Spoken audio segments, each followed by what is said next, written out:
नमस्कार. महाचर्चेमध्ये सर्वांचं मनापासून स्वागत. महाचर्चेमध्ये आपण सध्या चर्चा करतोय ते प्रगतीचा राजपथ या अंतर्गत केंद्र शासनाच्या सत्तारोहणाला 3 वर्ष पूर्ण झालेत, म्हणून या प्रगतीचा राजपथ मध्ये विविध विषयांच्या अंतर्गत आपण चर्चा करतोय. आजच्या चर्चेचा आपला विषय आहे स्मार्ट सिटी नवे पर्व.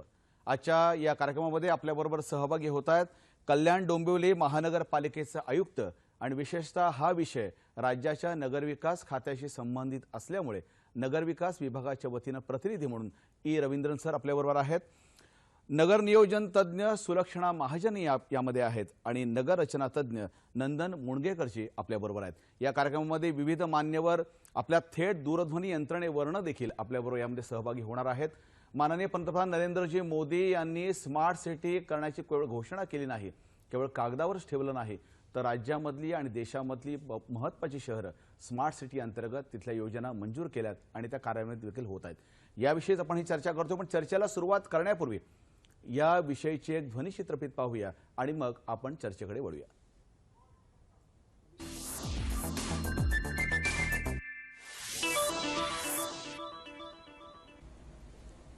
ये स्मार्ट सिटी कंसेप्ट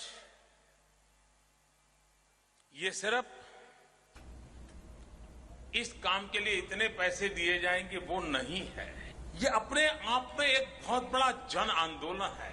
ये बीते हुई कल के अनुभव के आधार पर उज्जवल भविष्य की नींव रखने का एक सार्थक प्रयास है और मैं अनुभव कर रहा हूं कि ये प्रयोग सफल रहा है।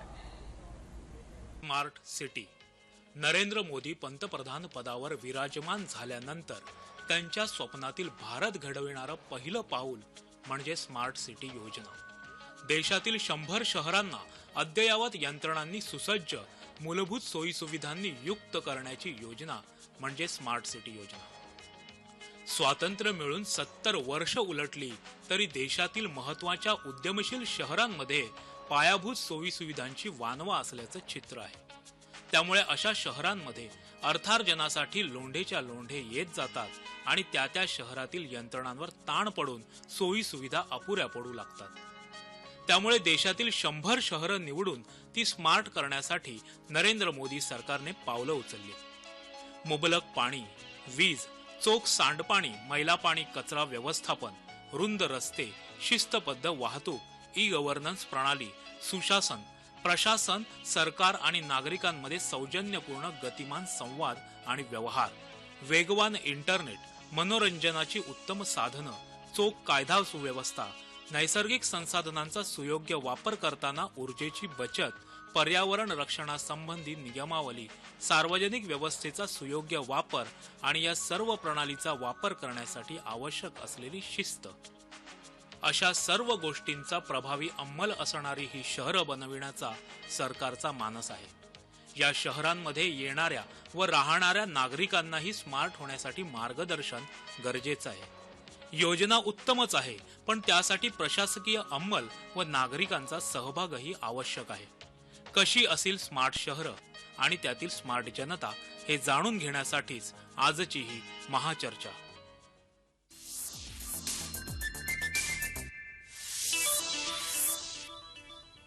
महाचर्चेमध्ये पुन्हा एकदा स्वागत. महाचर्चेचा आजचा विषय आहे स्मार्ट सिटी नवे पर्व.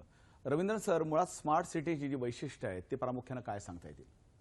स्मार्ट सिटी आपण घेतले सर 25 जून 2015 तारीखला माननीय पंतप्रधानजी याची 3 योजनाची घोषणा केली होती आणि त्या घोषणा आपण बघितले. त्याच्यामध्ये स्मार्ट सिटी, अमृत सिटी डेव्हलपमेंट आणि तिसरा हाऊसिंग फॉर ऑल असं 3 योजनाची साहेबांनी घोषणा केली होती. त्याच्यामध्ये स्मार्ट सिटी फक्त एक आपण आज आम्ही चर्चा करणार आहे. त्याच्यामध्ये शासकीय गाईडलाईन आपण बघितले तर दोन प्रकारच्या गोष्ट आहे. एक एरिया निवड करायचं, त्याच्यामध्ये एक smart application, core infrastructure, quality of life, sustainable development असं वेगवेगळ्या गोष्ट तिथे आणायचं.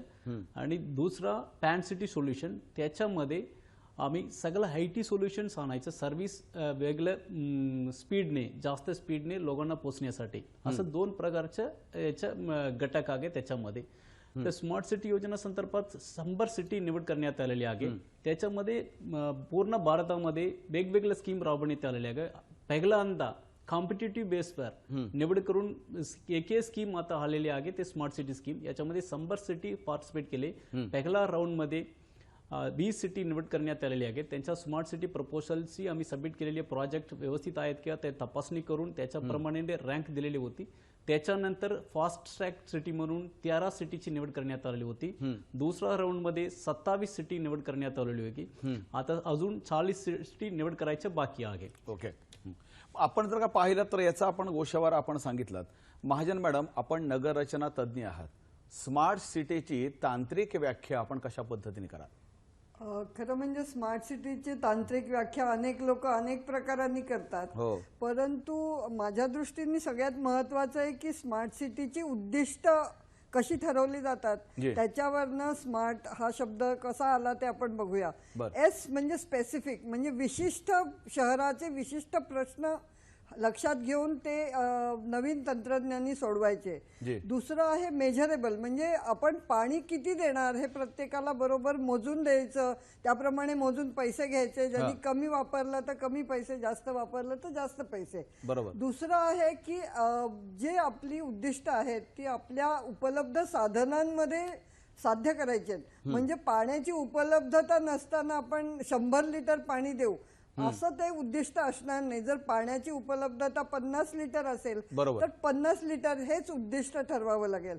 तिसरं आहे की त्याच्यामध्ये रिझल्ट ओरिएंटेड, म्हणजे अतिशय तपासता येण्या जे त्यातनं निकष लावलेले आहेत ते प्रकल्प पुरा झाल्यावर तो तपासता यायला पाहिजे की सर्व लोकांना 40 लिटर किंवा 50 लिटर पाणी मिळतंय का नाही हे तपासलं जाणं हे महत्वाचं आहे. आणि शेवटची गोष्ट आहे की हे सर्व करताना कितीही काळ जाऊ देता कामा नाही तर टाइम बाउंड, म्हणजे वेळेवर पूर्ण करणं हे उद्दिष्ट आहे. त्यामुळे प्रत्येक शहरांनी सगळ्यात आपल्यात कमतरता काय आहे ती सेवा निवडून ती कशी स्मार्ट करायची असं त्याचं जिथे आपण कमी पडतोय ते कशा पद्धतीने आपल्याला प्रोग्रेसिव्हली काम करता येईल याकरता आपण काम करणार आहोत स्मार्ट सिटीमध्ये. मुंडगेकर सर, हे मोठं आव्हान आहे.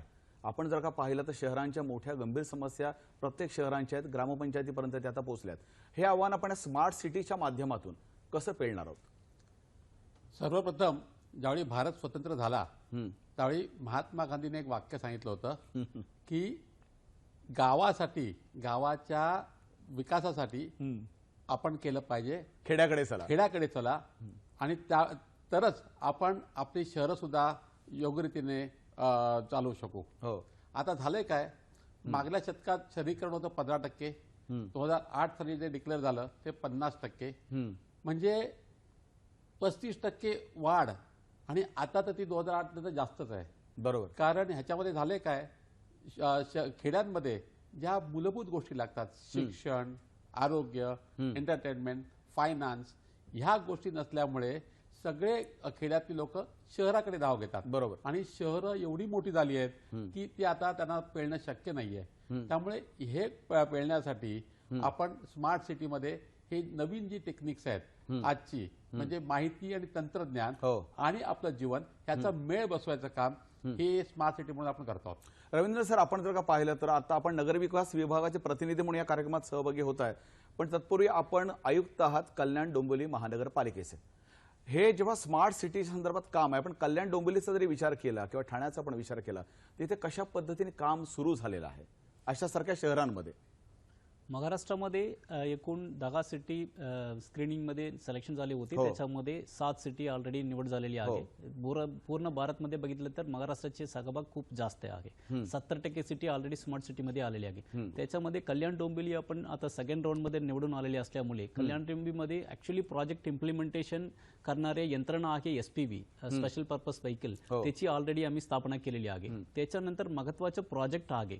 सो आम्ही काय काय प्रोजेक्ट 25 जून आता 2 वर्ष होत आहे 2017 मध्ये. त्याच्यामुळे 25 जून 2017 मध्ये काय काय प्रोजेक्ट आम्ही राबवण्यासाठी ऑलरेडी आम्ही तयारी केलेली आहे.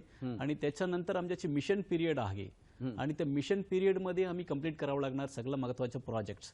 त्याच्या संदर्भात आम्ही ऑलरेडी याच्यामध्ये कंप्लीट करायचं असल्यामुळे त्याच्यामध्ये इंटिग्रेटेड आम्ही सोल्युशन पण आम्ही काढलेली आहे. वेगवेगळे स्कीमची कन्व्हर्जन्स पण आम्ही केलेली आहे. त्याच्या कन्व्हर्जन्स मध्ये आपण बघितलं केलं तर अमृतची कन्व्हर्जन्स आहे त्या स्मार्ट सिटीमध्ये आणि स्वच्छ भारत अभियानची कन्व्हर्जन्स आहे. त्या प्रोजेक्ट ऑलरेडी सुरू झालेली आहे. त्याच्यामुळे आम्ही कमीत कमी 40 ते 50% पर्यंत आम्ही या वर्षामध्ये काम सुरू होईल याच्या गतीमध्ये आम्ही जातो आणि मिशन पिरियड मध्ये आम्ही पूर्ण करण्यासाठी त्या गतीमध्ये आम्ही जाण्यासाठी आम्ही प्रयत्न करतो. म्हणजे प्रशासनासमोर मोठं आव्हान आहे आणि रवींद्र सर आपण त्या पद्धतीने ते पेलताय.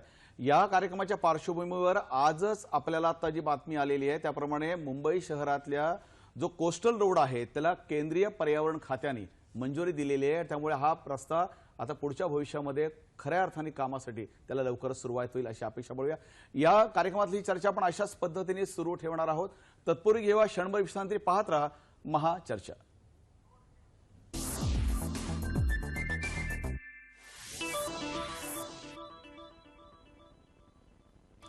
महाचर्चेमध्ये पुन्हा एकदा स्वागत. महाचर्चेचा आजचा विषय स्मार्ट सिटी नवे पर्व. आत्ताच आलेल्या बातमीनुसार आपल्याला नरिमन पॉइंट ते कांदिवले हा मुंबई शहरातला जो कोस्टल रोड आहे त्याला केंद्रीय पर्यावरण खात्यानं अंतिमता मंजूर दिलेली आहे आणि आता या प्रकल्पाच्या कामाला लवकर सुरुवात होईल. कारण हिरवा कंदील मिळाल्यानंतर आता प्रकल्पातले सगळे जे परमिशनचे अडथळे होते ते दूर झालेले आहेत. सुरक्षणा महाजनजी, आपण जर का याचा विचार केला की मुंबई शहरातला कोस्टल रोड हा महत्त्वाकांक्षी प्रकल्प आहे माननीय देवेंद्र फडणवीस यांच्यासमोर आणि मुख्यमंत्री महोदयांनी त्यावर विशेष लक्ष घातलं होतं आणि याला अंतिम मंजुरी मिळाली. या प्रकल्पाचा फायदा आपल्याला या संदर्भात कसा होईल? कारण मुंबईत सर्वात मोठी अडचण जी आहे ती सर्वात म्हणजे वाहतुकीची कोंडी आणि त्याला त्या माध्यमातून एक दिलासा मिळेल. सर्वात प्रथम हे लक्षात ठेवलं पाहिजे की कोस्टल रोड हा आयसोलेटेड प्रोजेक्ट म्हणून बघता कामा नये. तर एकूणच मुंबईच्या सर्व वाहतूक व्यवस्थेमधला एक छोटासा दुवा आहे हे आपण लक्षात घेतलं पाहिजे. आणि मला असं वाटतं की कोस्टल रोड हा मुख्यतः अतिशय वेगवान अशा गाड्यांसाठी असणार आहे आणि तो शहराच्या बाहेरून जाणार आहे. त्यामुळे शहरातल्या राहणाऱ्या मध्यवर्ती भागातल्या लोकांना जर कोस्टल रोडचा फायदा करून द्यायचा असेल तर शहरातले मध्यवर्ती रस्ते हे गाडी मुक्त केले पाहिजेत. म्हणजे समजा 8 लेन असतील तर त्यातल्या 2 लेन काढून बससाठी आणि 1 लेन फुटपाथ आणि सायकलसाठी दिला तर मग कोस्टल रोडचा फायदा सामान्य लोकांना मध्यभागातले रस्ते हे त्यांच्या वापरासाठी मिळतील आणि मध्य रस्त्यातनं होणारी जी वाहतूक आहे, अपघात आहेत, त्याचं प्रदूषण आहे, त्याचे आवाज आहेत आणि त्याच्यामुळे लोकांना होणारा जो त्रास आहे तो जर कमी झाला तर कोस्टल रोडचा फायदा माझ्या मते नक्की होऊ शकेल. परंतु जर तो फक्त कोस्टल रोड धरला आणि संबंध वाहतूक व्यवस्थेच्या पासून एक वेगळा भाग म्हणून धरला तर मात्र त्याचा फायदा होणार नाही. महाजनजी, नगररचना तज्ज्ञ म्हणून आपल्याला माहिती आहे की याविषयी निश्चित पद्धतीने विचार केला गेला असेल या सगळ्या गोष्टींचा, असं तुम्हाला वाटत असेल की याचा विचार करूनच हे काम असेल. मुणगेकर सर, मुंबईमधली सर्वात मोठी समस्या जर का आपण पकडली आज तशी वाहतुकीची मोठी समस्या आहे, वाहतूक कोंडीची, त्याच्या जोडीने असलेली कचऱ्याची समस्या आहे, घन कचऱ्याची समस्या आहे. याच्यावर स्मार्ट सिटीमध्ये विशेष लक्ष दिलं पाहिजे. तर या संदर्भामध्ये काय अनेक शहरांमध्ये हा प्रश्न आहे, तर अनेक महाराष्ट्राच्या शहरांमध्ये हा प्रश्न आहे, तर या संदर्भात स्मार्ट सिटीकडे कशा पद्धतीने पाहणार आहेत? स्मार्ट सिटीचं S या शब्दाचं उद्दिष्ट हे बरोबर असायला पाहिजे. आज झाले काय, आजच्या घडीला पादचाऱ्याला वाहतूकमध्ये कधीच त्याला कुठे कोणी विचारलं नाही, सायकलिंगला नाही. मुख्य म्हणजे जे कार वापरणारे आहेत त्यांचं प्रमाण फक्त 4% आहे. हो, सार्वजनिक व्यवस्थेने जाणारे 96% आहेत. बरोबर. ते गाडीने जातात, बसने जातात. आता ह्या रस्त्यावरनं कोण जाणार आहेत? हे फक्त कारवाले जाणार आहेत. त्यामुळे माझ्या मते जर का आपण आपल्या रेल्वेज, बसेस हे जे सार्वजनिक जी वाहन आहेत त्यांची जर का व्यवस्था चोख केली तर आपण आपल्या नागरिकांना न्याय देऊ शकू. आज लोकलमध्ये गर्दी बघितलं तर दिवसाला 8-8, 10-10 लोक ऍक्सिडेंट होत होतात. मुणगेकर, जे खरं आहे आपण जे म्हणतात ते की वाहतुकीच्या संदर्भामध्ये जी मोठी समस्या आहे त्याला सार्वजनिक व्यवस्थेला कशा पद्धतीने बळकटी देता येईल याविषयी स्मार्ट सिटीमध्ये निश्चित विचार केला जाईल. मी आपल्याला प्रश्न या संदर्भात घनकचऱ्याचा विचारला होता. मला वाटतं रवींद्र सर आपण याचं उत्तर देऊ शकाल की मुळामध्ये प्रत्येक शहरांमध्ये, मुंबई केवळ नाही, मुंबई, पुणे, अनेक मोठ्या शहरांमध्ये अशी समस्या आहे, महाराष्ट्रातले अनेक शहर आहेत की कचऱ्याची समस्या आहे. कल्याण डोंबिवलीमध्ये देखील मोठी समस्या. स्मार्ट सिटीमध्ये या कचऱ्याच्या समस्येकडे कशा पद्धतीने पाहिलं जाणार आहे, त्यावर काय उपाययोजना केल्या जाणार आहेत? स्मार्ट सिटीमध्ये एक गड्डा आहे क्लीन अँड सस्टेनेबल एन्व्हायरमेंट देण्यासंदर्भात आणि त्याच्यामधून क्वालिटी ऑफ लाईफ कसा वाढू शकतो याच्या संदर्भात आहे. आपण घनकचरा व्यवस्थापन संदर्भात आपण घेतले तर 2 प्रकारचे आहे. एक आहे घनकचरा संकलन करणे आणि वाहतूक करणे, दुसरा त्याची विल्हेवाट करणे. आमच्याकडे आता भरपूर सिटी आपण बघितले तर संबर सिटी किंवा 5 सिटी आहे भारतमध्ये, सगळ्या सिटीमध्ये विल्हेवाट करण्यामध्ये अजून थोडा आम्ही कमी पडलेले आहे. त्याच्यासाठी नवीन नवीन टेक्नॉलॉजी घ्यायचं किंवा कसं विल्हेवाट करायचं त्याच्या संदर्भात बळकटीने करायचं यंत्रणाला, याच्या गोष्ट संदर्भात शासनाने आता जास्त भर दिलेली आहे. इव्हन महाराष्ट्रामध्ये पण आपण बघितलं तर विल्हेवाट करण्यासंदर्भात शासनाने खूप जास्त प्रमाणात भर दिलेली आहे. कल्याण डोंबिवलीमध्ये आपण बघितलं तर आपण उदाहरण आम्ही घेतलेले सगळे संकलन करणाऱ्याची स्टाफ आहे ते वेळेवर येतात का त्याच्यासाठी आम्ही बायोमेट्रिक आम्ही प्रयत्न केले होते. तो बायोमेट्रिक केल्यानंतर त्याचे 100% उपस्थित आहे. ते 100% उपस्थित झाल्यानंतर ते व्यवस्थित कार्यवाही काम करतात का ते पण आम्ही मॉनिटर करावं लागतात. त्याच्यासाठी पण आम्ही स्मार्ट सोल्युशन आम्ही वापरतो आहे. त्याच्यानंतर ते कलेक्शन केल्यानंतर वाहतूक व्यवस्थित पोहोचल्यानंतर ते विल्हेवाट करण्यासंदर्भात स्वच्छ भारत अभियान अंतर्गत मोठ्या प्रमाणे आम्ही कमीत कमी 120 कोटीचे निधी शासनाने उपलब्ध करून दिलेली आहे. त्याच्यामुळे निधी संदर्भात कुठलेही शासनाकडे कमतरता नाहीये. त्याच्यामुळे नवीन टेक्नॉलॉजी घ्यायच्या आणि त्या व्यवस्थित करण्यासंदर्भात आम्ही पूर्ण महाराष्ट्र शासन आणि भारत सरकारने त्याच्यावर जास्त भर दिलेली आहे. सॅग्रिगेशन ऍट सोर्स आणि डिस्पोज त्याचं करणं याविषयी हे आपण महत्वाची भूमिका घेत आहे. आपल्याबरोबर दूरध्वनी थेट संपर्क यंत्रणेमार्फत आपल्यावर डॉक्टर रामास्वामी एन, जे नवी मुंबई महानगरपालिकेचे आयुक्त आहेत, ते आपल्याबरोबर आहेत. माननीय डॉक्टर रामास्वामी जी, आपलं या कार्यक्रमामध्ये मनापासून स्वागत करतो मी. महाचर्चेमध्ये मनापासून स्वागत. और मैं पहला सवाल ये पूछ रहा हूं, मला वाटतं तुम्हाला पहिल्यांदा प्रश्न हा विचारावासा वाटतो की स्वच्छ शहरांमध्ये भारतामध्ये पहिल्या 10 शहरांमध्ये नवी मुंबई महानगरपालिकेचा समावेश त्या ठिकाणी झालाय. प्रथमतः सह्याद्री वाहिनीकडून आपलं मनपूर्वक अभिनंदन करतो.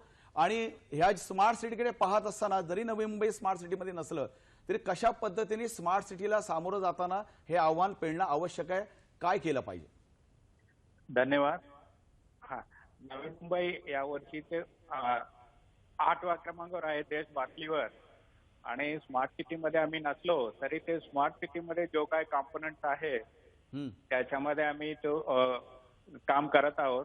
तो उदाहरणतः वॉकेबिलिटी असेल कुठल्याही ठिकाणी. आता मगाशी ते आपल्या चर्चा करताना पार्टिसिपंटची चर्चामध्ये ते उल्लेख आला, कुठे वॉकेबिलिटी म्हटलं तर तो गाडी ना घेता जेवढं शक्य आहे तेवढं या ठिकाणी तो वॉक करता आला पाहिजे. तसेच आपण घनकचरा व्यवस्थापनामध्ये बऱ्यापैकी सेग्रिगेशनला पुढे गेलेलो आहे. आणि तो मास ट्रान्सपोर्ट संदर्भात पण इश्यू आला. अजून कसं सोपं करता येईल, त्यासोबतच अजूनही ते पर्याय व्यवस्था, आता इथून बोटीमध्ये ते ट्रान्सपोर्ट मुंबईपर्यंत घेणे, आता तेवढे सिविक सुविधा तेवढं मॅक्सिमम घेता येईल. आणि ई गव्हर्नन्स मध्ये ते ग्रीव्हन्स रिड्रेस असेल, बाकी ऍप्लिकेशन्स असेल, तेवढं जास्त ह्युमन टच पॉइंट्स ना ठेवता डायरेक्ट कसं लोकांना सुविधा देता येईल त्याच्यावर आम्ही भर देतो आहोत. रामास्वामी सर, आपल्याकडे शहराची सर्वात मोठी समस्या की पाण्याचं असणारं नियोजन, पिण्याच्या पाण्याचं असणारं योग्य नियोजन आणि त्याचं वितरण, त्याचं व्यवस्थापन नवी मुंबई महानगरपालिकेमध्ये आपण कशा पद्धतीने ते करताय आणि त्याच्या जोडीला आपण अनेक रिसायकल देखील, ते वॉटर रिसायकल पण त्या ठिकाणी करता. पहिला प्रयोग नवी मुंबईमध्ये आपण केलाय, त्याविषयी आम्हाला सांगा. हा, नवी मुंबईमध्ये पाणीच्या समस्या म्हणजे आम्ही स्वतःच्या डॅम असल्यामुळे इतकी मोठ्या प्रमाणात नाहीये, तरी त्याच्या वितरणामध्ये, त्याच्या डिस्ट्रीब्युशन आणि बाकी मॅनेजमेंटमध्ये अजून जास्त टेक्नॉलॉजीचा वापर होणे आवश्यक आहे. आम्ही ऑलरेडी जवळपास 98% ऑटोमॅटिक मीटर आम्ही लावलेलेच आहे, परंतु अजूनही ह्याच्या डिस्ट्रीब्युशन 24/7 देणे महत्वाचे आहे. आणि 24/7 वॉटर देण्यामध्ये आपण वाटचाल करतोय आणि भविष्यात हे राहणार पण आहे. आता आम्ही जवळपास 80%च्या वर तो 24/7 मध्ये आणलेला आहे. परंतु उरलेला भाग असेल, ते गावठाण असेल किंवा विस्तारित एरिया असेल, तिथे पण 100% 24/7 वॉटर सप्लाय देण्यामध्ये आपल्या भर राहणार आहे. तसेच 100% ऑटोमॅटिक मीटर रीडर आणि हा टेक्नॉलॉजीचा वापर करून त्याच्या ऑपरेशनल कॉस्ट कमी करणे आणि जो काही पाणी पुरवठ्यामध्ये होणारा लॉस पूर्णपणे थांबवणे हे महत्वाचे आहे आणि त्या दृष्टिकोनातून आपण काम करतोय. रामस्वामी सर, सर्वात शहरांमध्ये मोठी समस्या प्रत्येक शहरामध्ये आहे ती फेरीवाल्यांची. पदपथावर सगळेजण बसलेले असतात, ती सगळीकडे समस्या आहे. काल ठाण्यामध्ये एक महत्वाची घटना घडली, तिथे फेरीवाल्यांनी एका सरकारी अधिकाऱ्यावर त्या ठिकाणी अटॅक केला. नवी मुंबई महानगरपालिकेमध्ये फार मोठी जरी समस्या नसली तर याच्यावर काय कायमस्वरूपी योजना करणं आवश्यक आहे असं वाटतं तुम्हाला? याच्यामध्ये फेरीवाल्यांचा प्रश्न बहुतेक कॉर्पोरेशन मध्ये आहेतच, परंतु हा फेरीवाला धोरण शासनाने ठरलेला आहे.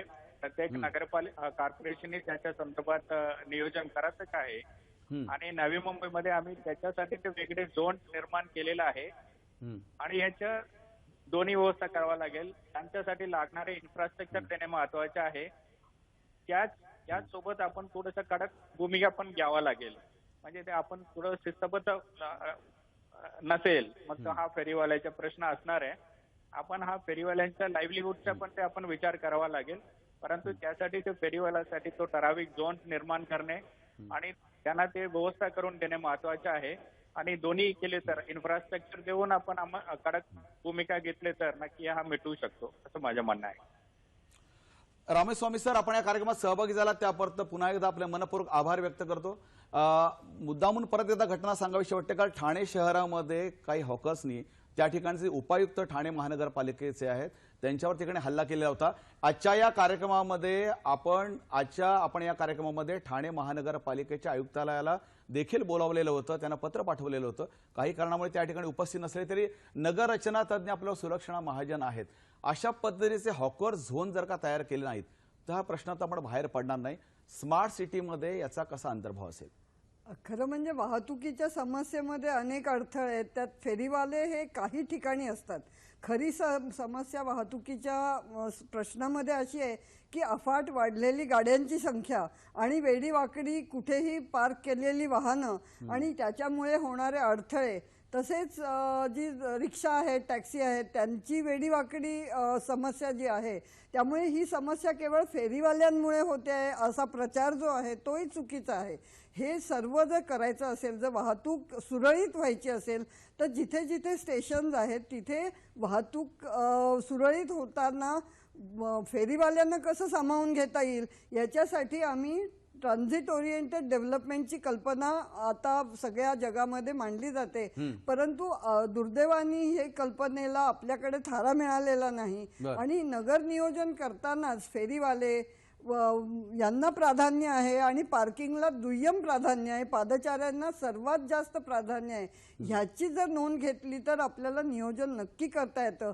दुर्दैवाने फेरीवाल्यांना वेगळं काढून त्यांच्यावरती फक्त त्यांच्यासाठी एक धोरण केलं जातं, परंतु पार्किंगचं धोरण आणि वाहतुकीचं धोरण हे त्याहून जास्त महत्वाचं आहे आणि त्याच्याकडे मात्र लक्ष दिलं जात नाही. असणारी आपली भरमसाठ लोकसंख्या, शहरांकडे वाढत असणारे लोंढे, शहरांची असणारी भौगोलिक स्थिती, हे सगळं पाहिल्यानंतर या प्रश्नांमध्ये स्मार्ट सिटीला कुठेतरी एकदा चालना मिळून काहीतरी उतारा मिळेल असे चिन्ह आहेत. पण मुणगेकरजी, सर्वात मोठी समस्या जी आहे ती ऊर्जेची आहे, वीज पुरवठा करण्याची आहे. आज मुंबईसारख्या मोठ्या आंतरराष्ट्रीय दर्जाच्या व्यावसायिक शहराला वीज पुरवठा करणे मोठं आव्हान प्रशासनासमोर, शासनासमोर आहे. स्मार्ट सिटीमध्ये याकडे कशा पद्धतीने पाहतील? उद्या धरणं बांधली पाहिजेत, पण वीज निर्माण करणं आवश्यक आहे. बरोबर.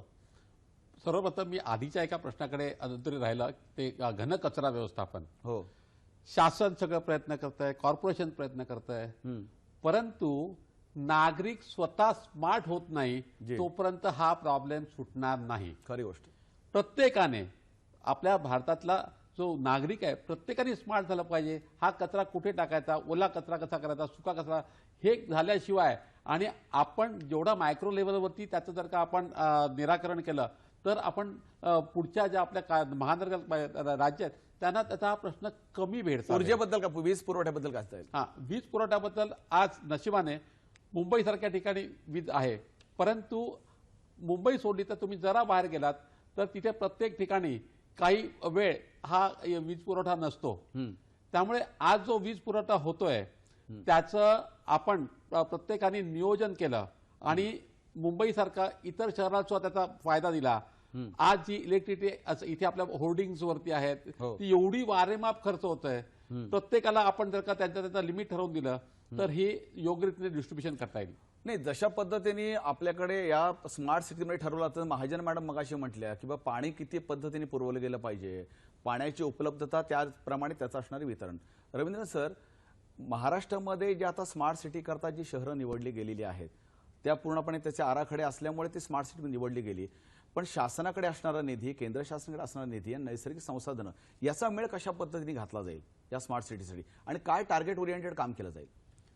याच्यामध्ये स्मार्ट सिटीमध्ये निधीच्या संदर्भात आपण बघितलं तर 50% निधी पूर्ण स्मार्ट सिटीसाठी येणाऱ्या निधीमध्ये 50% निधी केंद्र सरकार देतात, 25% राज्य सरकार आणि 25% त्याची लोकल बॉडीनी बघावं लागणार. त्याच्यामध्ये 1000 कोटीचे निधी 5 वर्षामध्ये आम्ही काम करायचं आहे.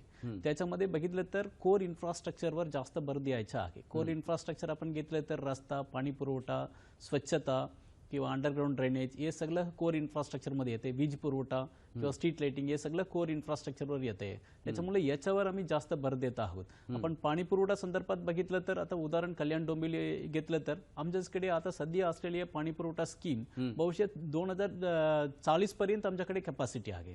त्याच्यामुळे तोपर्यंत आम्हाला आता काय प्रॉब्लेम नाही, पण 2040 नंतर काय प्रश्न आता आम्ही विचार करावा लागणार. तसं प्रत्येक सिटीनी भविष्यात मतलब 50 वर्षासाठी किंवा 100 वर्षासाठी काय करायचं आहे त्याचे नियोजन पाणी पुरवठा संदर्भात आता विचार करावा लागणार. कारण काय इतर सगळं रिसोर्स आम्ही लकेज उपस्थित करू शकतो. कारण उदाहरण रस्ता लकेज आम्ही करू शकतो किंवा इतर बिल्डिंग वगैरे आम्ही लकेज बांधू शकतो, पण पाणीचे नियोजन कमीत कमी 50 वर्षासाठी आतापर्यंत करायची आवश्यकता आहे. महाजन मॅडम, हे नियोजन जे आहे स्मार्ट सिटी करावं जर नैना होत आहे किंवा नवी मुंबई एअरपोर्ट अथॉरिटीच्या संदर्भात तिथे ज्या गावांची डेव्हलपमेंट होणार आहे तर उपलब्ध असणारं पाणी आणि त्याप्रमाणे निर्माण इन्फ्रास्ट्रक्चर याचा मेळ अशा ठिकाणी घातला जातो का?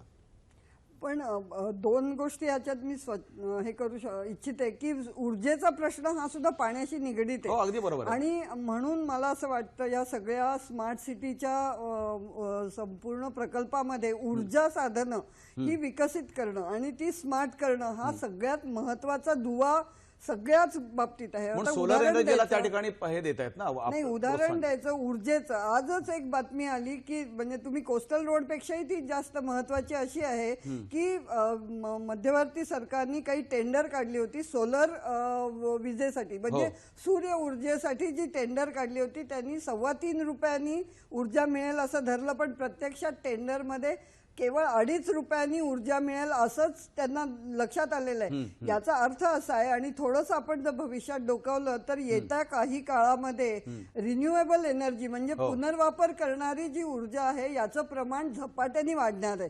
त्याच्यामध्ये पवन ऊर्जा असेल, सूर्य ऊर्जा असेल, कचऱ्यापासून निर्मिती झालेली ऊर्जा असेल आणि मुख्यतः ही डिसेंट्रलाइज असेल. म्हणजे आज कोयनेकडनं आपल्याला वीज मुंबईला घ्यावी लागते, उद्या मुंबईची ऊर्जा मुंबईच्या इमारतींवर सोलर पॅनेल कडनं आली आणि ती इतकी जास्त असेल की शेतकऱ्यांना तुम्ही मुंबईकडनं फुकट वीज गिफ्ट देऊ शकाल, तुम्ही बक्षीस देऊ शकाल.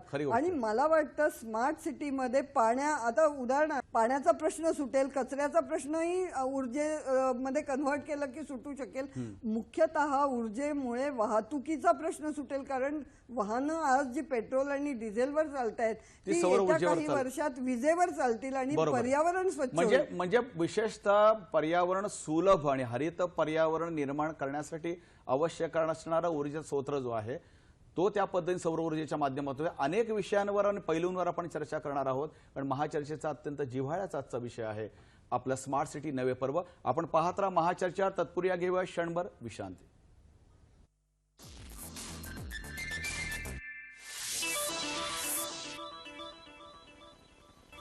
महाचर्चेमध्ये पुन्हा एकदा स्वागत. स्मार्ट सिटी नवे पर्व हा प्रगतीचा राजपथ हे आजच्या कार्यक्रमाचा आपला विषय आहे स्मार्ट सिटी बाबत. रवींद्र सर, मला सांगा, बांधकाम, अवैध बांधकाम ही शहरांची सर्वात मोठी समस्या आहे. हे मोठं आव्हान या सगळ्या एकूणच असणाऱ्या विकासामध्ये आहे. स्मार्ट सिटीमध्ये याच्यामध्ये कशा पद्धतीने पाहताय आपण? इलिगल कन्स्ट्रक्शन किंवा अवैध बांधकाम संदर्भात स्पेशली आपण बघितलं तर MMR रिजनमध्ये एक मोठा समस्या आहे. त्याच्या संदर्भात कसं कार्यवाही करायचं, काय करण्यासंदर्भात शासनाची धोरण आता आलेली आहे.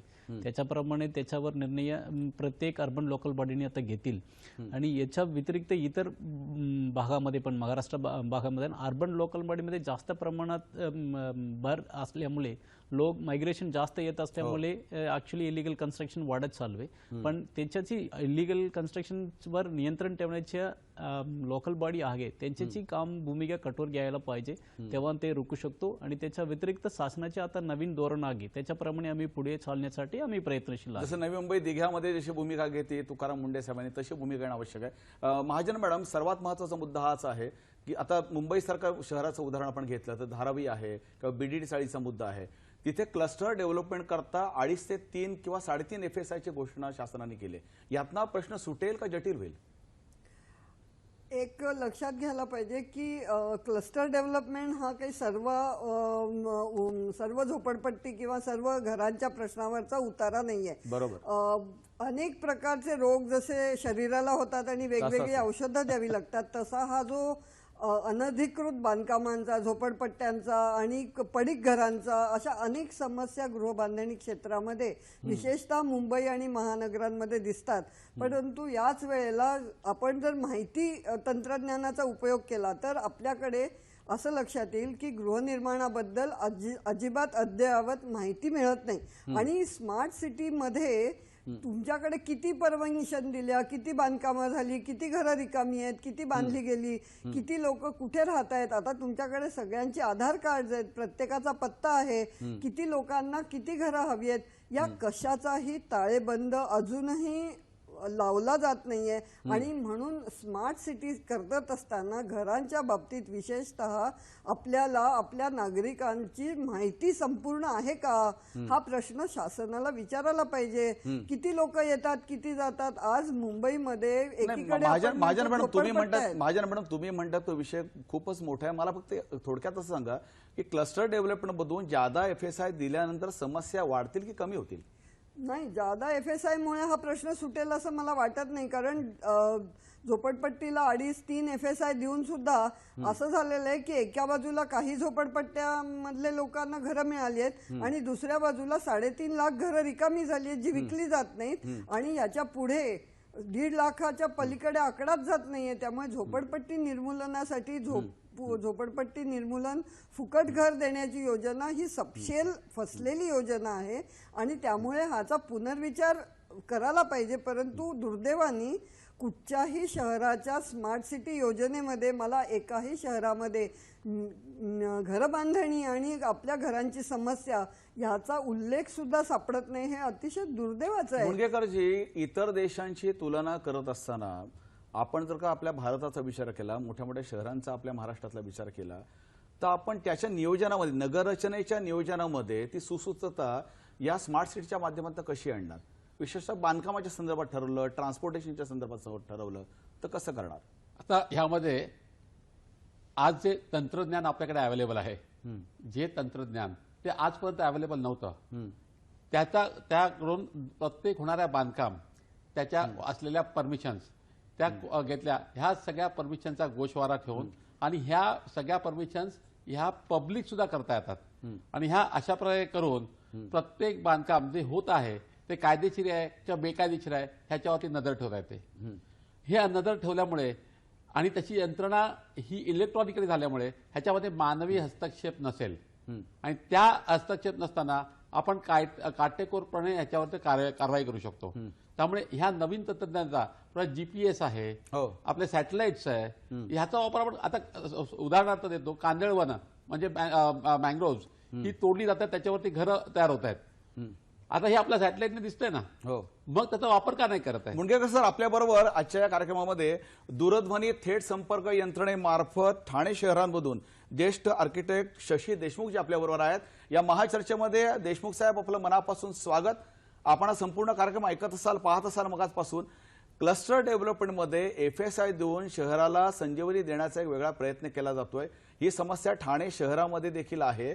या माध्यमातून स्मार्ट सिटीला चालना मिळेल का समस्या वेगळ्या उभ्या राहतील? याच्यातून देशमुख साहेब. याच्यातून वेगळ्याच समस्या उभ्या राहतील. हं. कारण जमिनीची ओनरशिप हा एक मोठा प्रकार आहे. जी. सगळ्या लोकांना जागा देणं, जास्त FSI वापरला तर कोणाला किती जागा द्यायची, असे बरेचसे प्रश्न उभे राहतील. त्यांचा पार्किंगचा इश्यू उभा राहील. हं. प्रत्येक वेळेस जास्त FSI देऊन प्रश्न सुटणार नाहीत. उलट जास्त FSI दिल्याने काही प्रश्न उभे राहणार आहेत. हं. आणि याचा विचार जर केला आपण तर नुसता जास्त FSI देऊन किंवा क्लस्टर घेऊन हा इश्यू सुटणार नाहीये. देशमुख साहेब, 1952ला वसंतराव नाईक साहेबांनी तत्कालीन मुख्यमंत्री महोदयांनी नवी मुंबईची त्यावेळेस योजना आखली. मुळात शहरांवरचा ताण कमी होतोय. शहरांवरचा ताण कमी होण्यासाठी शहरांच्या बाजूला नवीन सिटीज स्थापन करण्यासंदर्भात भूमिका घेणं आवश्यक असं वाटतंय का तुम्हाला? अगदी खरं आहे. वसंतराव नाईकांनी अतिशय चांगला निर्णय त्यावेळेस घेतला होता. हो. त्याच्यामुळे आज उरलेल्या मुंबईमध्ये आपण थोडेसे समाधानी राहू शकतोय. नाहीतर काय झालं असतं काही कल्पनाच करवत नाही. खरी गोष्ट. आणि अशी शहरं ऑलरेडी उभी राहायला लागलीत. पनवेल आज मोठं होतंय. हो. मीरा भाईंदर मोठं होतंय. हो. वसई विरार मोठं होतंय. जी. भिवंडीच्या आसपास डेव्हलपमेंट सुरू झालेली आहे. त्याच्यामुळे या सगळ्या डेव्हलपमेंटचा आणि मुंबईचा पसारा जर बघितला तर खूप मोठा होणार आहे. तर अशा प्रकारची डेव्हलपमेंटचा विचार करायलाच पाहिजे होता. आपल्या पूर्वीच्या मुख्यमंत्र्यांनी बरेच चांगले निर्णय घेतले. त्यातला एक कोयना डॅम बांधला की ज्याने पाण्याचा इश्यू संपला. हो. पाण्यावरती आता बरीच चर्चा झाली. कोयना बांधल्यामुळे पाणी आणि वीज हे दोन इश्यू बऱ्यापैकी हाताळता आले आपल्याला. हो. भातसा डॅम झाला मोठा, तानसा डॅम झाले. हो. त्याच्यामुळे पाण्याची समस्या त्याचबरोबर विजेची समस्या पण सुटायला लागली.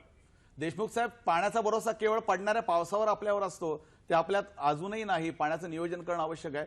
पण स्मार्ट सिटी संदर्भात जी नवीन स्मार्ट सिटीच्या योजना येत आहेत, बांधकामांना असणाऱ्या परवानग्या, FSI, एकूण राहणारे इन्फ्रास्ट्रक्चर, यामध्ये आर्किटेक्ट म्हणून तुम्हाला काय वाटतं की काय काय काय पुढच्या भविष्यामध्ये या संदर्भात हा कसा दिलासा मिळेल? या संदर्भामध्ये जर विचार केला तर आपल्याला जास्त FSI देऊन कंजेशन करण्यामध्ये काही अर्थ नाही. हो. कारण जेणेकरून मग फक्त रस्त्यावरची गर्दी वाढेल. सगळं प्रॉब्लेम्स कॉन्सन्ट्रेट होतील. त्यापेक्षा ते स्प्रेड आउट केलेलं केव्हाही चांगलं. ट्रान्सपोर्ट त्याच्यामुळे अधिक कठीण होईल. हो. स्वतःची गाडी नेणं आणि पब्लिक ट्रान्सपोर्ट या दोन्ही गोष्टी कठीण होतील. त्याच्यामुळे याला डिसेंट्रलायझेशन झालंच पाहिजे. नाहीतर कठीण आहे सगळं. आज जसं मुंबईची परिस्थिती आहे, आज गिरगावची परिस्थिती आहे. अख्खी मुंबई गिरगाव झाली तर काय होईल बघा. हो. त्यातल्या देशमुख साहेब, आपण या कार्यक्रमात सहभागी झालात. पुढच्या भविष्यासाठी आपण काय सांगणार आहात? ठाणे कशाच्या सॉरी पुढच्या स्मार्ट सिटीच्या संदर्भामध्ये आपण आर्किटेक्ट म्हणून पुढच्या भविष्यामध्ये मोठ्या शहरांच्या विकासाला कशी चालना मिळेल? साहेब, काही महत्वाच्या लोकांनी, मोठ्या लोकांनी काही लिहून ठेवलेलं आहे. त्याच्यामध्ये एनरिके पेनलोसा या माणसांनी लिहिलंय की शहर प्रगत होते म्हणजे गरिबांनी गाड्या उडवणे नव्हे तर श्रीमंतांनी सुद्धा सार्वजनिक वाहतुकीचा वापर करावा. फार महत्वाचं वाक्य आहे की तुमचं पब्लिक ट्रान्सपोर्ट इतका महत्वाचा असावा, इतका चांगला असावा की लोकांनी तो वापरावा. शहरे माणसं घडवितात. आधी माणसं शहर घडवतो, नंतर शहरे माणसं घडवितात. याचं उदाहरण आपण नेहमीच बघतो की जेवढं शहर सांस्कृतिक दृष्ट्या डेव्हलप होतोय तेवढी माणसं पण सांस्कृतिक दृष्ट्या डेव्हलप होत जातात. शहरात सामाजिक सलोखा नसेल तर शहराचं कोणीच भलं करू शकत नाही. खरी गोष्ट आहे. म्हणजे सामाजिक सलोखा त्याच्यामध्ये असणं अतिशय महत्वाचं आणि आहे. सामाजिक सलोखा बिघडण्याचं प्रमुख कारण होतं की आपल्याला जर का त्या ठिकाणी योजना ज्या आहेत त्यातून जर का सुविधा मिळाल्या नाहीत तर तो सामाजिक सलोखा बिघडतो. अगदी खरंय. आणि महामार्गाचे सगळे रस्ते अतिशय सुरक्षित राहिले पाहिजेत, तसे शहरातले पण राहिले पाहिजेत. नुसताच महामार्ग सुरक्षित करून चालणार नाही. बरोबर. देशमुख साहेब, या कार्यक्रमात आपण सहभागी झालात आणि आम्हाला मौलिक माहिती दिली त्याबद्दल आपल्या मनापासून आभार व्यक्त करतो. रवींद्र सर, जो मुद्दा देशमुख साहेब, शशी देशमुख साहेबांनी मागितला, सार्वजनिक परिवहन जे आहे ते सशक्त करणं, पब्लिक ट्रान्सपोर्ट याला चालना देणं अत्यंत आवश्यक आहे. कल्याण डोंबिवलीचं उदाहरण तुम्ही घ्या. त्या संदर्भात काही पुढे काम स्मार्ट सिटीमधनं उभं राहील का? आम्ही स्मार्ट सिटी प्रपोजल आम्ही तयार करताना एक मोठ्या प्रमाणात कन्सल्टेशन प्रोसेस आम्ही केली होती. कन्सल्टेशन म्हटलं सिटीजनची ॲक्च्युली काय मागणी, त्यांच्याची कल्पना काय, त्याच्याचे आम्ही स्मार्ट सिटी प्रपोजलमध्ये आम्ही इन्व्हॉल्व करायचे होते. त्या कन्सल्टेशन प्रोसेसमध्ये कल्याणचे सिटीजननी त्यांना प्रधानाने दिलेले मुद्दा ट्रान्सपोर्ट अँड मोबिलिटी प्लॅन. त्यांची मागणी काय, ॲक्च्युली आपण कल्याण डोंबिवली घेतलं तर कल्याण आणि डोंबिवलीमधून कमीत कमी 6 ते 7 लाख लोक रोज कम्यूट करतात. ते मुंबईला येतात किंवा इतर सिटीला जातात कामासाठी आणि संध्याकाळी परत येतात. त्याच्यामुळे त्यांच्यासाठी ते ट्रान्सपोर्ट आणि मोबिलिटी हे खूप महत्त्वाचे असते. मोबिलिटी मतलब फक्त एक ठिकाणीतून दुसऱ्या ठिकाणी गाडीने जायचं पण नाही, पण पायी चालण्यासाठी पण त्यांना व्यवस्थित रस्ता पाहिजे. त्याच्यामुळे आम्ही त्या सिटी डेव्हलपमेंट आम्ही स्मार्ट सिटीमध्ये जास्त प्रमाणात आम्ही प्रायोरिटी आम्ही ट्रान्सपोर्ट आणि मोबिलिटीमध्ये आम्ही दिलेली आहे. आणि कल्याण स्टेशन एरिया इम्प्रूव्हमेंट आणि त्याचे जे ॲक्सेस रोड आहे ते सगळं पायी जाण्यासंदर्भात पण आणि इतर ट्रान्सपोर्ट पण व्यवस्थित ॲक्सेस करू शकतो तेवढ्या ग्रेड सेपरेट करण्यासंदर्भात पण आम्ही प्लॅनिंग केलेले आहे.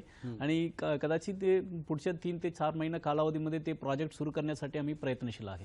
मुंडगेकर सर, पब्लिक ट्रान्सपोर्ट सशक्त करणं आवश्यक आहे. आपण महाराष्ट्रापुरता जरी विचार केला, महाराष्ट्रातल्या प्रमुख शहरांमध्ये आजही पब्लिक ट्रान्सपोर्ट इतकं सशक्त नाही. मुंबई जर का वजा केली आपण तर काय भविष्यात करणं आवश्यक आहे? सर्वप्रथम पब्लिक ट्रान्सपोर्ट सशक्त करण्यासाठी त्यांना जाण्या येण्यासाठी पब्लिक ट्रान्सपोर्टला रस्ता करून द्यायला पाहिजे. आणि हा रस्ता कधी कमी होईल, ज्यावेळी प्रायव्हेट व्हेकल्स ही जास्तीत जास्त आहेत ती रस्त्यावर जर कमी केली तर. म्हणजे एखादं BRT सारखं म्हणजे बस रॅपिड ट्रान्झिट याच्यासाठी जर का लेन ठेवली आपण आणि ह्या सार्वजनिक ट्रान्सपोर्ट अतिशय सुंदर प्रकारची असेल, एअर कंडिशन बस असतील, या सगळ्या सुविधा असतील आणि पटकन मला अगदी एका पॉईंटकडनं दुसऱ्या पॉईंटकडे पोहोचता येत असेल तर मी गाडी कशाला काढू? बरोबर. त्यामुळे हे सशक्तीकरण केलं नाही तर त्याच्या बाकी काय अर्थच उरत नाही. आणि ज्यावेळी आपण रॅपिड ट्रान्झिट ज्यावेळी ट्रान्सपोर्ट करतो त्यावेळी गाड्या कमी होतात. गाड्या कमी झाल्यामुळे त्यातली एखादी रेन मगाची मॅडमने सांगितलं की सायकलिंगला देता येते, पेडेस्ट्रियनला देता येते. त्यामुळे सगळ्या शहरामध्ये आज जे ट्रान्सपोर्टचं आहे त्याला उत्तर हे आहे. अख्ख्या जगामध्ये आज फ्लायओव्हर तोडण्याचं काम चालू झालं. आता अमेरिकेसारख्या देशामध्ये 12 फ्लायओव्हर तोडले गेले. त्यांनी हेच केलं की त्यांनी जे रॅपिड ट्रान्झिट किंवा पब्लिक ट्रान्सपोर्टला सर्वात जास्त प्राधान्य केलं.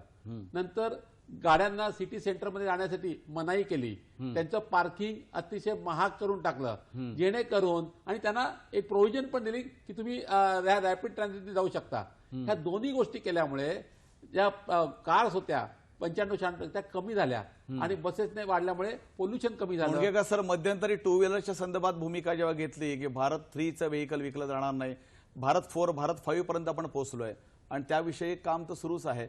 पण हा विषय खूप मोठा आहे आणि त्या अनुषंगानं आपण फेस ऑन या सगळ्या विषयाला करतोय. या विषयावर पुढच्या भविष्याचा टप्पा कशा पद्धतीने असावा याविषयी आपण चर्चा करणार आहोत. तत्पूर्वी घेऊया क्षणभर विश्रांती. पाहत राहा महाचर्चा, स्मार्ट सिटी नवे पर्व.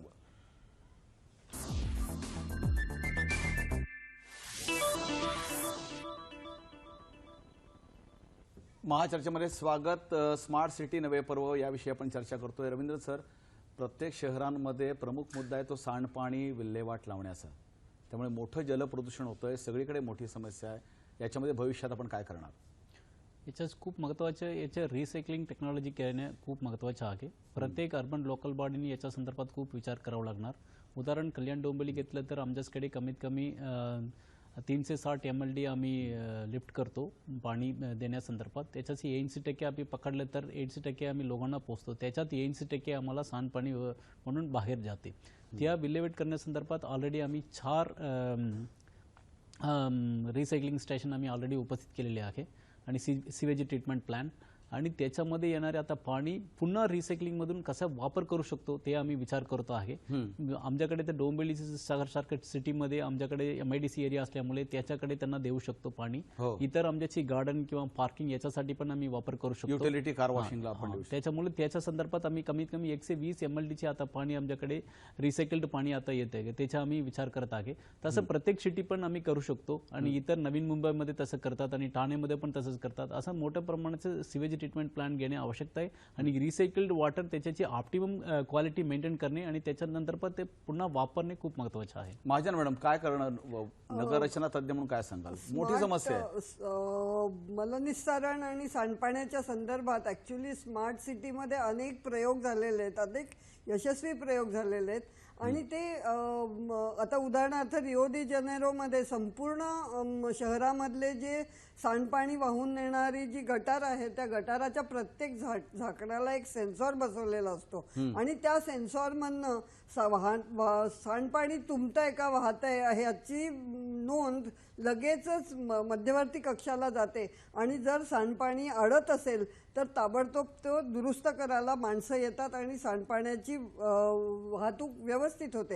आता हे जे सेन्सॉरचं स्मार्ट तंत्रज्ञान आहे हे तुम्ही सेप्टिक टँक मध्ये पण वापरू शकता. त्याच्यामधनं तुम्ही त्याच्या सांडपाण्याच्या क्वालिटीची रिडिंग्स घेऊ शकता. म्हणजे मगाशी जे मी म्हटलं की मेजरेबल, मग त्यातली अस्वच्छता किती आहे, स्वच्छता किती आहे, किती पाणी वाढलंय, किती व्हायला पाहिजे, ते सोडलेलं गटारीत जाणारं पाणी पुरेसं स्वच्छ आहे का, हे सगळं मोजता येतं आणि हे सेन्सॉरद्वारे म्हणजे माणसाला न बघता त्या सेन्सॉरकडनं रेकॉर्ड होतं. परंतु हे सगळं करायचं मॅडम, हे टेक्नॉलॉजी म्हणून ठीक आहे, पण मुणगेकरजी मला सांगा, ज्या ठिकाणी ट्रीटमेंट करणं आवश्यक आहे, क वर्ग नगर परिषदेपर्यंत एसटीपी नाही येतात कुणाकडे. हो, एसटीपी नसला तरी प्रत्येक शहरामध्ये जी घरं आहेत त्यांना सेप्टिक टँक आहेत.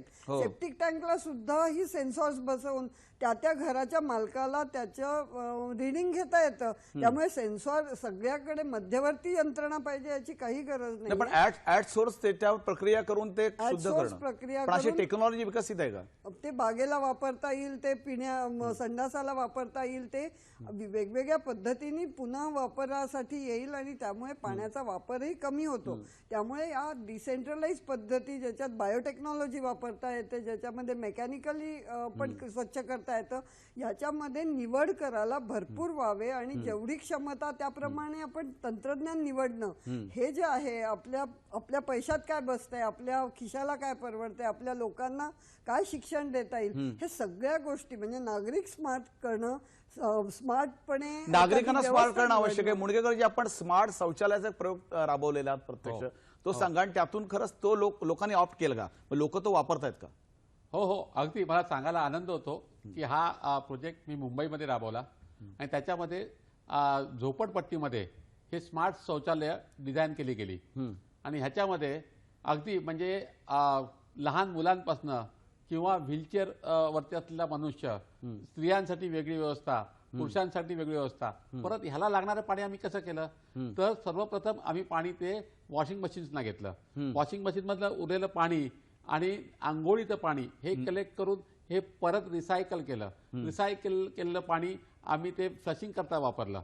नंतर जो पाण्याचा मूळ स्रोत होता त्याच्यापासून ते प्युरिफाय करून 20-20 लिटरचे पाण्याचे बाटल्या ह्या संपूर्ण ह्याच्या झोपडपट्टीमध्ये दिल्या गेल्या आणि त्यांचे कपडे धुण्याची व्यवस्था, सुकवण्याची व्यवस्था ही सुद्धा तिथे मशीनने केली गेली आणि हे या मुंबईमधलं पहिलं अशा. मुंबईमध्ये कुठे कुठे हा तुम्ही प्रोजेक्ट राबवला? हा घाटकोपरला एलबीएस रोडवरती आहे. घाटकोपरला एलबीएस रोड हा प्रोजेक्ट आहे. आपण हे पाहू शकता, ज्यांना इच्छा आहे ते तिथे येऊन ते पाहू शकतात. आणि कोणत्या संस्थेच्या मार्फत केला आणि पण स्वतः इनिशिएटिव्ह घेतला, किती खर्च त्याला आला? हा ऍक्च्युली CSR खाली ज्या परदेशी कंपन्या आहेत त्यांच्या 2% जो प्रॉफिट आहे त्याच्यामधनं त्यांनी हे इथे खर्च करून भारतामध्ये ही पंतप्रधानांची अतिशय छान योजना आहे की त्यांचा मिळणारा प्रॉफिट हा त्यांनी इथे वापरायचा आणि तो गरिबांसाठी वापरायचा आहे. आज जे अगदी वंचित झालेले लोक आहेत किंवा टॉयलेट्स, आता झालंय काय, तुम्ही एक गंमत बघा, ही सगळी झोपड्या आहेत ना, पण याचा मेंटेनन्स पुढे मेंटेनन्स कोण करणार, कोण पाहणार? याच्यासाठी त्यांनी काही महिने ही संस्था ठेवलेली आहे. नंतर तिथलेच लोक ते ट्रेनिंग घेऊन ते त्याचा वापर आणि त्याचा सगळे मोजमाप आणि त्याची काळजी ते घेणारे आहेत. लोकल सेल्फ गव्हर्नमेंटची हा लोकसहभाग महत्वाचा आहे. हो. सुलक्षणा महाजन, महत्वाचा मुद्दा असा असतो की शहरांची फुफ्फुस जी आहेत, जे म्हणतात त्यांना गार्डन्स असणं आवश्यक आहे, उद्यान आवश्यक आहेत, मोकळी मैदानं हवीत खेळासाठी. स्मार्ट सिटीमध्ये यांचा अंतर्भाव कसा करणार? मोठ्या मोठ्या शहरांमध्ये जागाच नाही. स्मार्ट सिटी असो किंवा स्मार्ट नसलेली सिटी असो, उद्यानं ही सगळीकडे सगळीकडे आवश्यक हवीत. आहेत. कारण मुख्यतः त्याचा संबंध लोकांच्या आरोग्याशी आहे आणि शहरामध्ये लोक जास्त असतात, त्यांची गर्दी असते, त्यामुळे उद्यानांची क्रीडांगणांची या सगळ्याची आवश्यकता जास्त आहे. आणि हा प्रश्न जर सोडवायचा असेल तर त्याच्यासाठी जे विकास नियोजन करायचं, नगरांचं विकास नियोजन म्हणजे जमिनीचं नियोजन, त्या जमिनीच्या नियोजनाबरोबर पाण्याचं नियोजन, सांडपाण्याचं नियोजन, विजेचं नियोजन, म्हणजे जमिनीचं नियोजन केलं पाहिजे असं आपण अंतिम टप्प्यामध्ये स्मार्टपणे करणं हे आज अत्यावश्यक झालेलं खरी आहे. गोष्ट. आजही आपण फार पारंपरिक पद्धतीचं जमीन नियोजन करत आहोत आणि ते बदलणं, ते स्मार्ट करणं हे एक मोठं आव्हानात्मक काम आहे. दुर्दैवाने अजून मुंबई सारख्या शहरांनीही आधुनिक नियोजन प्रणाली स्वीकारली नाही असंच म्हणावं लागतं. अगदी बरोबर. रवींद्रजी, आपण सांगा स्मार्ट सिटीमध्ये लोकसहभाग कसा अपेक्षित आहे? मोजक्या शब्दामध्ये सांगा की लोकांनी कसा लोकसहभाग दिला पाहिजे? स्मार्ट सिटीमधलं लोकांसाठी झालेले स्कीम आहे. ॲक्च्युली स्मार्ट सिटी प्रपोजल तयार करताना प्रत्येक सिटीनी ते लोकांकडे कन्सल्टेशन प्रोसेस करून त्यांच्याची कल्पना काय आहे, त्यांच्या सिटी कसा असावा, त्यांचे काय अपेक्षित आहे, ते सगळं स्मार्ट सिटी प्रपोजलमध्ये आम्ही इन्व्हॉल्व करावं लागणार. त्याच्यामुळे ॲक्च्युली सिटीजनला काय अपेक्षित आहे, सिटी कसा असावा याच्या संदर्भात ॲक्च्युली स्मार्ट सिटी आम्ही केलेली आहे. माननीय पंतप्रधान महोदयांची आमच्याची स्पीच आपण बघितलं तर 25 जून 2015ची स्पीच कमी कमी 35 मिनिटाची स्पीच आहे. त्याच्यामध्ये त्यांच्या जे पूर्ण कल्पना, लोकांकडून काय अपेक्षित आहे, यंत्रणाकडून काय अपेक्षित आहे, पॉलिटिकल एक्झिक्युटिव्हकडून काय अपेक्षित आहे आणि शासन काय करणार आहे त्याची व्यवस्थित एक्सप्लेन केलेली आहे. त्याच्यामुळे हा स्कीम लोकांकडून आलेल्या कल्पनामधून तयार होणारे स्कीम आहे. खरं म्हणजे लोकसहभाग अत्यंत आवश्यक होता आणि तो त्या पद्धतीने होतोय. मुणगेकरजी, अत्यंत मोजक्या शब्दात सांगा, स्मार्ट सिटी आणि भविष्यातला महाराष्ट्र याविषयी आपण काय सांगू शकाल? महाराष्ट्राला खरंच सगळ्यात जास्त स्कोप आहे आणि आज जेवढ्या सिटी निवडल्या गेल्या त्याच्यामध्ये सगळ्यात जास्त महाराष्ट्रातल्या आहेत. त्यामुळे ह्याचा आपण पुरेपूर उपयोग घेऊन, आणि हे स्मार्ट सिटीज नाही, त्याच्याबरोबर हृदय योजना आहे, जनरिप्यूमधल्या योजना आहेत किंवा प्रत्येकाला घर ह्या योजना आहेत, ह्या सर्व योजनांचं कॉम्बिनेशन केलं पाहिजे आणि ह्या सगळ्या योजनांचा जास्तीत जास्त भाग घेऊन आपण नागरिकांचं जीवन सुसह्य केलं पाहिजे. हे स्मार्ट सिटी भविष्यामध्ये नागरिकांचं जीवन सुसज्ज करतीलच, पण सुलक्षणा महाजन, मोजक्या शब्दात तुम्ही सांगा की हा आशावाद कशा पद्धतीने टिकून राहील? मला वाटतं एक महत्त्वाचा दोष या स्मार्ट सिटी योजनेमध्ये आहे. उदाहरणार्थ 30,000 किंवा 1 लाखाचं शहर आणि 50 लाखाचं शहर या सर्व शहरांना प्रत्येकी 500 कोटी रुपये दिलेले आहेत. जर दर माणशी प्रमाण काढलं तर ते मोठ्या शहरांना अतिशय अल्प आहे आणि त्यामुळे जर सगळ्यांना समान 500 कोटी देणं ही मुळात महत्वाची त्रुटी आहे. त्या शहराच्या आकारमानानुसार, लोकसंख्येनुसार, त्या शहराच्या गरजेनुसार त्यांना निधी उपलब्ध केला जाईल. ही सूचना तुमची जी उपलब्ध व्हावा ही निश्चितच त्या ठिकाणी शासन विचार करेल. या सूचनेवरच आपण या कार्यक्रमाची सांगता करूया आणि पुन्हा भेटूया प्रगतीचा राजपथच्या वेगळ्या विषयासह पुढच्या आठवड्यात. तोपर्यंत मनपूर्वक शुभेच्छा.